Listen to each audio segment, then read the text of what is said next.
Nunca será suficiente para la vida que quiero, dijo. Me merezco a alguien con más recursos. No lo gritó, no lloró. Su voz era monótona, casi aburrida, como si comentara el tiempo o eligiera una nueva marca de pasta de dientes. Estábamos en la entrada de nuestra casa alquilada, la que tenía el estuco agrietado y el arbusto de lavanda marchito junto al buzón. Yo acababa de llegar del trabajo, sudado, cansado, con las manos aún manchadas de grasa del taller. Y ella me esperaba, con los brazos cruzados y la maleta a sus pies. Recuerdo el sol de aquella tarde. Estaba bajo y dorado, proyectando largas sombras sobre el pavimento. Pero sus palabras proyectaron una sombra aún mayor. Me merezco a alguien con más recursos. Ahí estaba. Después de 5 años juntos, 3 de ellos casados, esa fue mi despedida. Sin previo aviso, sin una conversación de verdad, solo un veredicto, como un juez que desestima un caso antes de escuchar las pruebas. No discutí, no podía, no se negocia con alguien que ya se ha marchado emocionalmente. Así que asentí una sola vez y pasé junto a ella, entrando en la casa. Dentro, su aroma aún impregnaba los muebles, los cojines, la toalla colgada en el toallero del baño. Me senté en el sofá que habíamos elegido en la tienda de descuento y me quedé mirando el hueco de la pared donde habíamos planeado colgar las fotos de boda que nunca enmarcamos. Pensé en todas las noches que pasamos despiertos, soñando con construir algo juntos, algo que sintiéramos como nuestro. Pero supongo que lo nuestro solo importaba cuando el saldo de la cuenta la hacía sentir segura. Se fue esa noche. No la vi marcharse. Oí el portazo del maletero, el arranque del motor y luego silencio. Un silencio distinto, el que sigue a un funeral. Porque, en muchos sentidos, algo murió esa noche. No bebí, no me enfurecí. Simplemente me quedé sentado en la oscuridad hasta que amaneció como una verdad indeseada. Esa semana, seguí la rutina por inercia. Trabajar, comer, dormir. Apenas, pero mi mente estaba en otra parte. Repasando, analizando no solo lo que había dicho, sino también lo que había pasado por alto. Las señales, las menciones casuales de su compañero de trabajo, Travis, y su casa de fin de semana en Napa. La forma en que empezó a vestirse con un poco más de cuidado cuando salía para reuniones. El segundo teléfono que encontré una vez y que, según me dijeron, era para emergencias laborales. Y lo ignoré. Lo ignoré todo porque el amor, cuando crees que es real, te hace cómplice de tu propio engaño. El verdadero golpe llegó 2 semanas después. Encontré una foto en internet. Una fiesta en las colinas, trajes llamativos, sonrisas fingidas, y allí estaba ella, en brazos de un hombre que solo había visto una vez en la gala de su empresa. En aquellos tiempos en que todavía podía sentirme orgulloso de ella, Travis, con la mano apoyada en su espalda, demasiado familiar. Su sonrisa no era amplia, pero sí satisfecha, cómoda, como si perteneciera a ese lugar. Fue entonces cuando me di cuenta de que nunca había pertenecido a su mundo. Yo era un escalón, una apuesta segura hasta que llegara la verdadera apuesta. Pero aquí está la cuestión. Cuando alguien te dice que no eres suficiente, tienes 2 opciones: creerle o construir algo. Elegí la segunda. Vendí la camioneta a la que le había dedicado tanto tiempo. Con ese dinero me pagué un curso intensivo de programación de 1 año. Trabajaba de noche, vivía con poco. Me desconecté del mundo y me concentré en el trabajo duro. No se lo conté a nadie. Nada de Instagram, nada de actualizaciones, solo progreso en silencio. 1 año después, conseguí mi primer trabajo en el sector del software. Un puesto de nivel básico, nada del otro mundo, pero ahorré y estudié más que nunca en la universidad. Afronté cada reto como si me debiera algo por el dolor que había soportado. Al 2º año, entré en una startup y tuve suerte. Conseguí acciones. Al 3er año, esa startup fue adquirida. Muchísima suerte. No me lo gasté. Lo reinvertí. Acciones, propiedades, participaciones silenciosas. Seguí viviendo en mi apartamento de 1 habitación, como si aún estuviera sin Blanca, porque en el fondo seguía estándolo. No en el bolsillo, sino en el corazón. Y entonces, al 4º año, sucedió algo inesperado. Me enamoré de nuevo. No de una mujer, todavía no, sino de una idea. Quería construir hogares. No casas.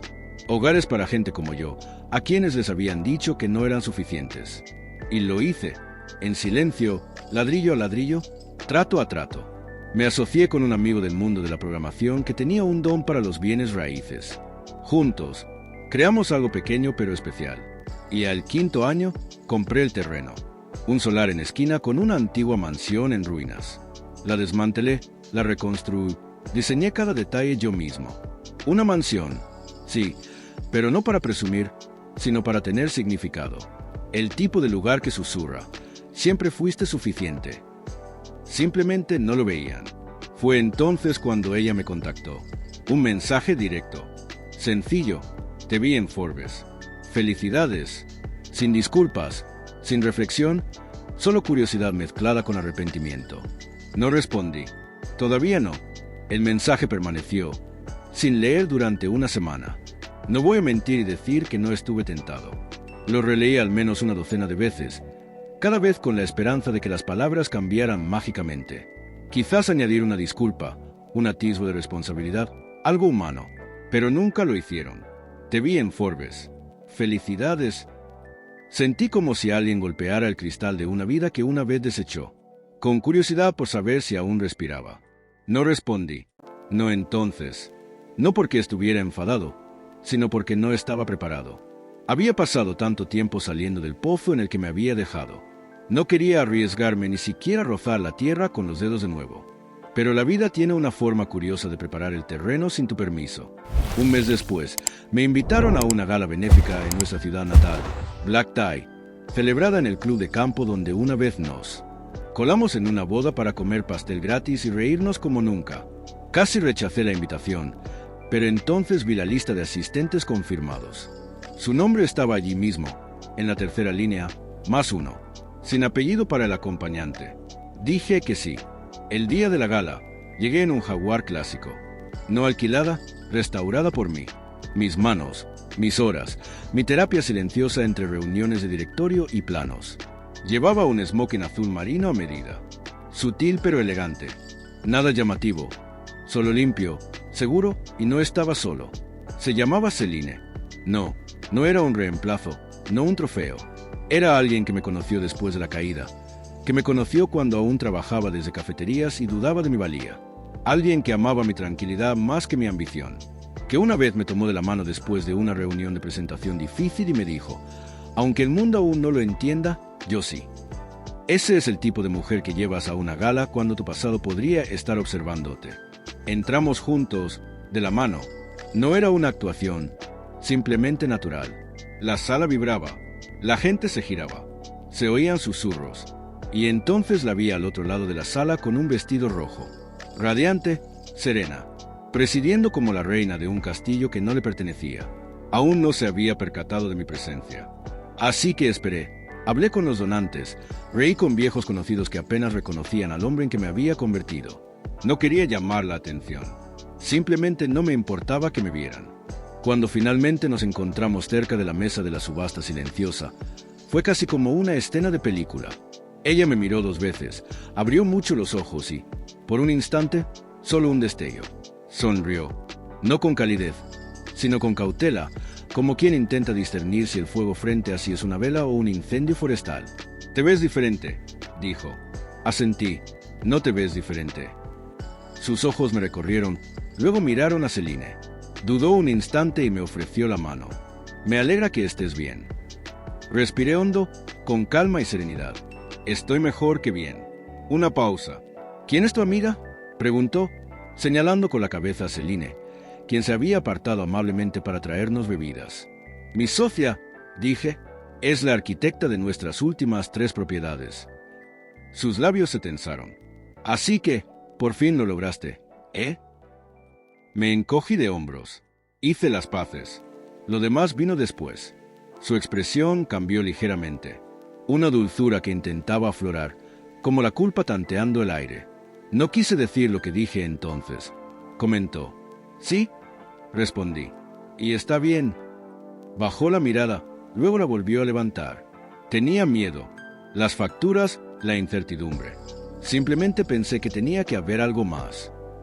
«Había algo más», dije, mirándola a los ojos. «Simplemente no esperaste lo suficiente para verlo». Selene regresó, ofreciéndome una copa de vino tinto. La presenté con un orgullo silencioso que no necesitaba alardear. Nos alejamos sin drama, sin gritos, sin lágrimas, solo el sonido de tacones sobre mármol y una mujer que se quedaba atrás.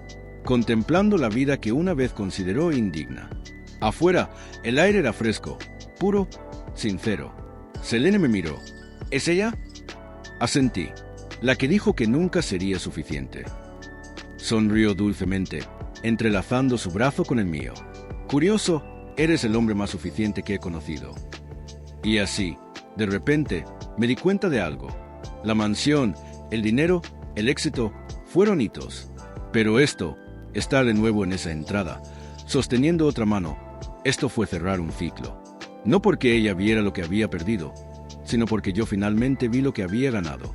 Pasaron 2 semanas después de la gala. No pensé mucho en ella después de eso. No porque me obligara a seguir adelante, sino porque realmente lo había hecho. Aquella versión de mí que una vez esperó sus mensajes, preguntándose qué más tenía que hacer para ser amado, se había ido, enterrado silenciosamente en los cimientos de una vida que construí piedra a piedra. Pero el cierre, he aprendido, no siempre es fácil.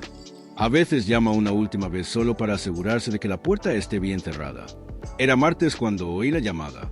Acababa de terminar una llamada con un contratista. Estábamos revisando los diseños de un albergue juvenil que yo financiaba en la ciudad. Mi casa, la mansión que probablemente había visto en el artículo, se alzaba silenciosa a mis espaldas. Toda cristal, luz y árboles que se mecían como si hubieran escuchado mi historia y se hubieran echado raíces con más fuerza por ella. Cuando abrí la puerta, allí estaba. Olivia, con el pelo algo menos arreglado y los ojos algo más cansados. Sé que no debería estar aquí, dijo rápidamente, como un ladrón pidiendo perdón en pleno robo. Pero necesitaba verlo con mis propios ojos. No me moví para dejarla entrar. Me quedé de pie en el umbral, la brisa trayendo el tenue aroma de los azahares del jardín a mis espaldas. Me miró por encima del hombro, recorriendo con la mirada el vestíbulo, la escalera, los altos ventanales de los que una vez bromeó diciendo que nunca podríamos permitirnos una casa así. ¿De verdad hiciste todo esto?, dijo en voz baja. Sí, respondí. ¿Con ella? Seguí su mirada, vi hacia donde se dirigía su mente. No, dije. Con tiempo, con esfuerzo, con errores, y sí, al final con ella. Bajó la mirada y respiró hondo, con la voz temblorosa. A veces pienso en ese día. Cuando me fui, me dije que buscaba algo mejor. Pero creo que solo huía del miedo no estar destinada a construir nada real. No respondí. Ella levantó la vista. Me equivoqué contigo. La miré con calma. No te equivocaste. No entonces. Simplemente no te quedaste el tiempo suficiente para ver en quién me había convertido. Un largo silencio se extendió entre nosotras. No quiero nada, dijo rápidamente. Ni dinero, ni una segunda oportunidad. Solo quería pedirte perdón. Eso me dolió más de lo que esperaba. Quizás porque nunca pensé que lo oiría. Quizás porque una parte de mí ya no lo necesitaba. Asentí una vez. Gracias. Miró hacia su coche, bajó un escalón del porche y se giró por última vez. Siempre pensé que el amor significaba comodidad, bienestar. Pero quizás el verdadero amor se trata de quedarse cuando es difícil, de construir cuando está roto.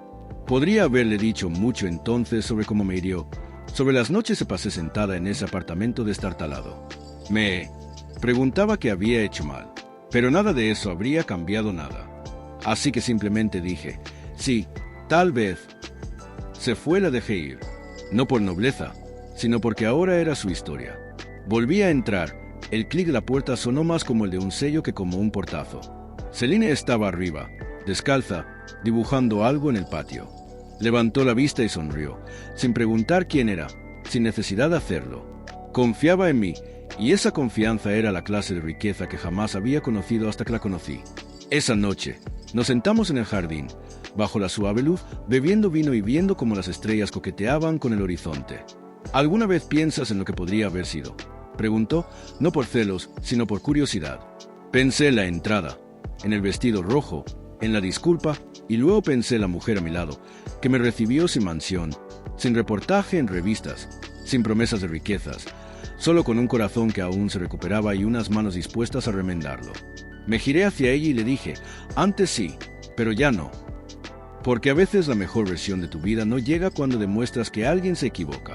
Llega cuando te demuestras a ti mismo que tienes razón y cuando le entregas la llave no a alguien que exige más, sino a alguien que ve lo que ya está ahí y se queda.